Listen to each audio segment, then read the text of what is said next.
저희 아이가 어렸을 때 아이와의 소통도 할 겸 두뇌 개발에 좋다고 해서 아이와 직소 퍼즐 놀이를 많이 했었는데, 성인이 된 지금까지도 저희 아이가 아빠하고 스스럼 없이 많은 시간을 보내는 일들입니다. 그런데 항상 퍼즐을 맞추다 보면 1000피스짜리 맞추다 보면 한두 피스가 없어서 퍼즐이 완성되지 않는 그런 곤란한 상황들을 많이 겪어왔습니다. 어쩌면 SCM이라고 하는 부분들은 제가 맞췄던 그런 퍼즐보다 훨씬 더 큰 거대한 퍼즐이 아닐까 싶습니다. 지금 보시는 부분은 기네스북에 등재되어 있는 그래픽카사에서 나온 와드 원더풀 월드라고 하는 세계 최대 퍼즐입니다. 세로가 2m, 가로가 8.6m에 달할 정도로 6만 피스로 구성되어 있는 거대한 퍼즐입니다. 아마도 우리가 얘기하는 SCM은 이처럼 어마어마한 퍼즐일지도 모르겠습니다. 마틴 크리스토퍼 교수는 SCM에 대해서 이렇게 얘기를 했었습니다.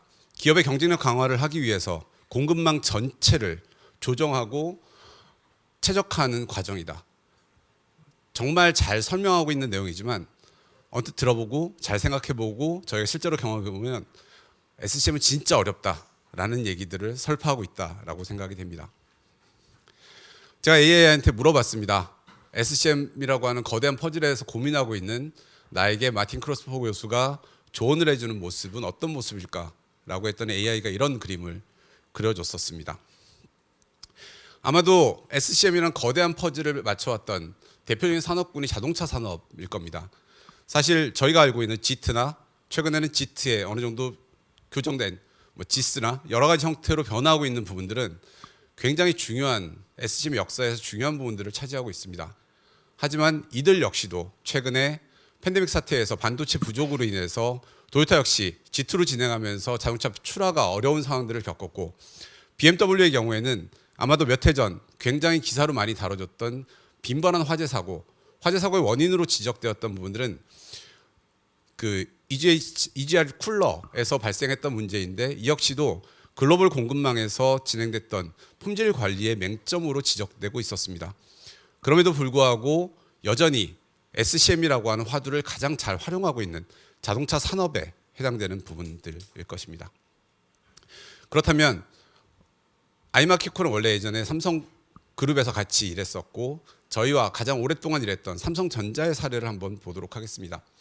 삼성전자는 최근 30년을 보면 매출은 10배 이상, 그리고 영업이익은 20배 이상 급속도로 성장한 기업입니다. 그런데 저희가 지켜보면 97년 무렵의 IMF 시점을 통해서 삼성전자는 좀 더 SCM에 대한 관심을 가지게 됩니다. IMF라고 하는 굉장히 어려운 상황에서 SCM의 위기를 겪으면서 어떻게 강화할 것인지, 이런 부분들, 앞서 말씀드렸던 마틴 크리스토퍼 교수의 얘기처럼 기업의 경쟁력을 강화하기 위해서 SCM을 가장 적절히 쓰는 예들을 프로젝트를 통해서 많은 경험을 통해서 쌓아갔고, 이 과정에서 구매 부문에서 구매 예술화를 외치고 있는 삼성그룹에서는 구매 부분에서 스펜드를 분석해 보면 실제로 스펜드는 항상 이런 형태로 나타납니다. 특히나 롱테일 쪽으로 가게 되면 다품종 소량이지만 실제로 텐저블 코스트는 굉장히 낮지만 인텐저블 코스트, 보이지 않는 코스트가 굉장히 늘어나는 현상들을 겪게 됩니다. 이 부분들을 아이마켓 코리아라는 회사를 2000년도에 설립함으로써 이 업무들을 대폭 위관을 하도록 되었습니다. 그 결과 삼성전자는 10배 이상 성장했지만 구매 부서는 동일한 인원이 더 많은 일들을 할 수 있게 되었고, 계속 성장함에도 불구하고 이러한 일들을 계속 받아줄 수 있는, 롱테일을 처리해 줄 수 있는 마지막 퍼즐을 풀 수 있는 회사가 있었던 것입니다. 아이마켓 코리아가 그동안 맞춰왔던 마지막 퍼즐이라는 주제로 삼성그룹이 아닌 다른 사례 두 가지에 대해서 말씀을 드리도록 하겠습니다. 저희는 이러한 얘기들을 작은 퍼즐 케이스라고 얘기합니다. 첫 번째는 코스메틱 업계 A사입니다. 저희가 이 프로젝트를 시작했던 2008년도에 A사는 굉장히 좋은 환경이었습니다. 혁신 제품을 내놓았고, 혁신 제품이 시장에서 굉장히 좋은 반응을 얻었고, 또한 K컬처의 이러한 흐름을 타면서 본고장인 유럽에서도 반응이 좋았고, 해외 매출이 계속 성장하는 상황이었습니다. 사상 최대 실적을 달성하는 그런 굉장히 좋은 상황들을 비즈니스 환경으로 맞이하고 있었습니다.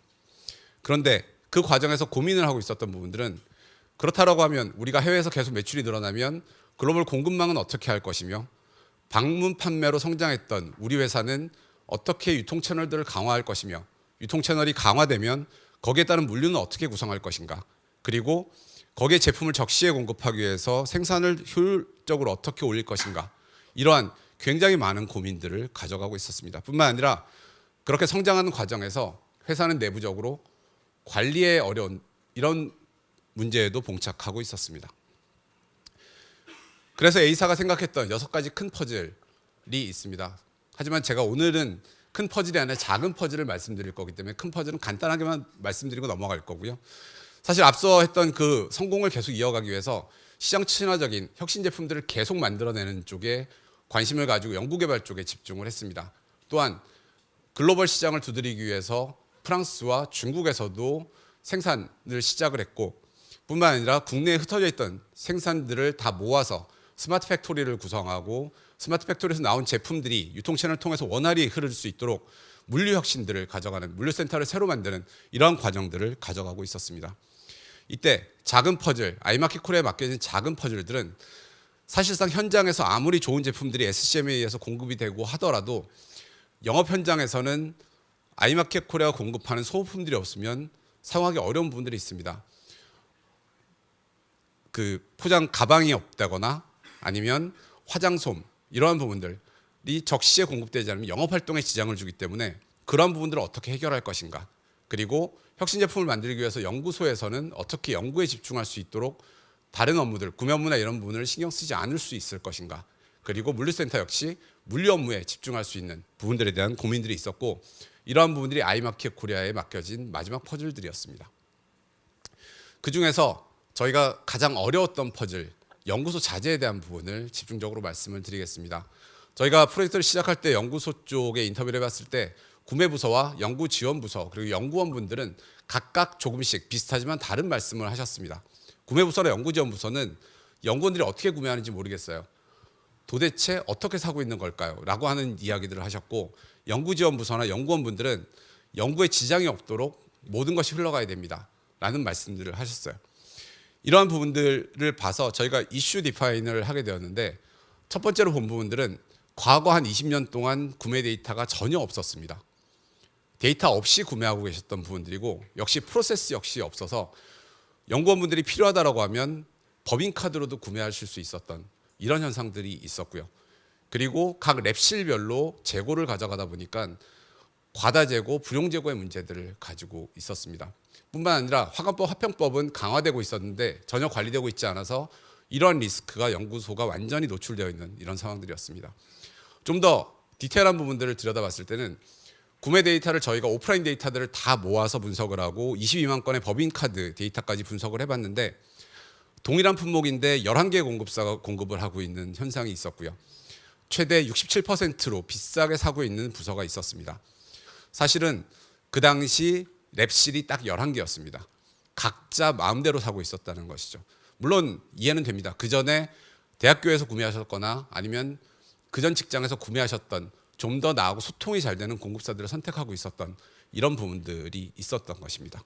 그런데 사실 이렇게 되면은 불용재고 발생했을 때 임의 폐기하거나 부정 문제에 노출될 수 있는 그런 이슈들까지 가지고 있었습니다.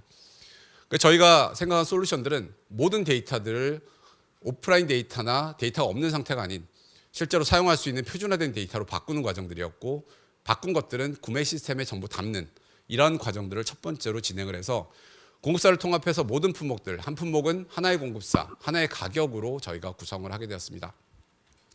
그리고 현장에 인력이 상주하면서 MSDS를 관리하거나 화학물질 관리 업무들을 대행을 하면서 연구원들의 부담을 줄여드리기 시작했습니다. 그리고 저희는 통합재고를 운영하고자 했는데 연구원분들의 반대가 좀 있었습니다. 그래서 이 부분들은 세컨 웨이브로 저희가 옮겼고, 사실은 결과적으로 그 뒤에 좀 진행이 안 됐던 절반의 성공이었던 첫 번째 케이스의 가장 큰 이유가 됐습니다. 따라 저희가 성과라고 하는 부분들은 모든 이력이 관리되면서 눈에 보이는 관리가 가능해졌고, 앞서 말씀드렸던 것처럼 공급사들이 흩어진 상황들이 해소되면서 구매 비용 역시 절감되기 시작했습니다. 뿐만 아니라 각각의 부서가 관리하고 있는 경우에는 미국의 그레인저의 통계에 의하면 이런 경우에는 통상적으로 27% 정도 과다 구매를 하는 경향들이 있습니다. 27%를 과다 구매하게 되면 결국은 불용 재고가 돼서 실제 구매 단가가 올라가는 그런 현상들이 벌어지게 됩니다. 이러한 부분 역시 줄어드는 효과들이 있었고 화관법 합병법은 완벽히 준수할 수 있게 되었습니다. 하지만 저희가 놓쳤던 부분들이 있었습니다. 연구원분들이 계속 교체가 되십니다. 그리고 회사가 성장함에 따라서 연구원분들이 새로 들어오시는데 그분들은 들어오셔서 자꾸 물어보시는 거죠. 왜 여기는 이렇게 사요? 난 내 맘대로 사는 게 좋은데? 라는 과정들에서 지속적으로 저희가 진행하는 부분들에서 조금 더 홍보를 하거나 진행 주체와 이러한 부분이 협력하는 부분에서 조금 놓쳤던 부분들이 있었다라고 생각됩니다. 그래서 저희가 이어지는 두 번째 케이스는 2021년도 저희 2008년에 시작해서 한 13년 정도 지내서 저희도 조금 노하우가 쌓인 이 상황에서 두 번째 바이오 산업의 비사와 저희가 프로젝트를 진행하게 되었습니다. 사실 놓여져 있는 환경은 유사성들이 있었습니다. 비사의 경우에는 가파른 성장을 하고 있었고요. 저희가 2021년도에 시작했는데 최근 5년만 놓고 보더라도 매출액, 영업이익 전부 다 CAGR이 40%가 넘는 급격한 성장을 이루고 있었습니다. 그리고 그러한 급격한 성장을 뒷받침하기 위해서 생산 시설을 계속 증설하고 있는 그런 상황들이었고요. 바이오 산업 자체가 글로벌로 판매하고 글로벌에서 원자재를 소싱하기 때문에 글로벌 파트너십을 굉장히 강화하고 있는 상황들, 따라서 ESG나 이런 부분에 대한 관심들도 있었지만 2020년대 초반에 저희 모두에게 있었던 팬데믹 사태나 이런 돌발 상황들에 대한 리스크들을 크게 느끼고 있는 상황들이었습니다. 뿐만 아니라 비즈니스 컨설은 비사가 성장함에 따라서 글로벌 탑들이 굉장히 경쟁적으로 이 회사들을 이기기 위해서 경쟁적으로 투자를 하는 상황들이 됐었고 이런 부분에서 차별화된 기술력이 필요한 그리고 생산이 효율적으로 돌아가야 되는 그런 숙제들을 안고 있는 상황들이었습니다. 뿐만 아니라 앞서 말씀드렸던 바와 같이 원부자재에 대한 부분들, 수급에 대한 우려들이 있었고 마찬가지로 회사가 빠르게 성장하면서 내부적으로 많은 문제점들에 노출되고 있었습니다. 비사가 생각한 빅퍼즐은 크게 세 가지입니다. 지속가능한 공급망을 구축한다라는 부분들은 양쪽에 모두 해당되는 부분들, 수급하고 판매하는 공급망에 대한 부분들에 대한 첫 번째 고민들이 있었고 이런 공급망을 최적화하기 위해서 최신 기술, 최적 기술을 도입하는 부분에 매우 관심이 많고 투자를 하고 있었습니다. 그리고 글로벌 리스크 대응 체계를 구축하는 이 세 가지 측면들로 빅퍼즐을 맞췄고 저희가 스몰 퍼즐로 받았던 부분들은 첫 번째는 앞서 A사와 비슷하게 연구소에 대한 부분들이었습니다. 연구소는 어떻게 하면 연구 업무에 집중할 수 있을 것이냐. 그리고 두 번째는 마찬가지로 불용재고로 최소화할 수 있는 부분에 대한 부분이었고 마지막으로는 생산 소모품을 통해서 생산이 효율적으로 돌아갈 수 있도록 지원하느냐라고 하는 세 가지 퍼즐이 있었습니다. 앞서와는 좀 다르게 비사가 빅퍼즐을 어떻게 풀었는지에 대해서 말씀을 드리면 빅퍼즐은 여러 가지 부분, 앞서 말씀드렸던 바와 같이 회사 전체가 움직이는 부분들이지만 구매 부문이 가져갔던 키워드는 두 가지였습니다. DX와 VMI였고요. 사실 DX는 꾸준히 추진해야 되는 부분들, 역시 SDS와 같이 진행하는 부분들도 있었지만 비사가 고민했던 부분들은 VMI 부분들이 실무적으로는 좀 컸습니다. 그래서 전략적 조기 발주를 첫 번째 키워드로 가져갔습니다.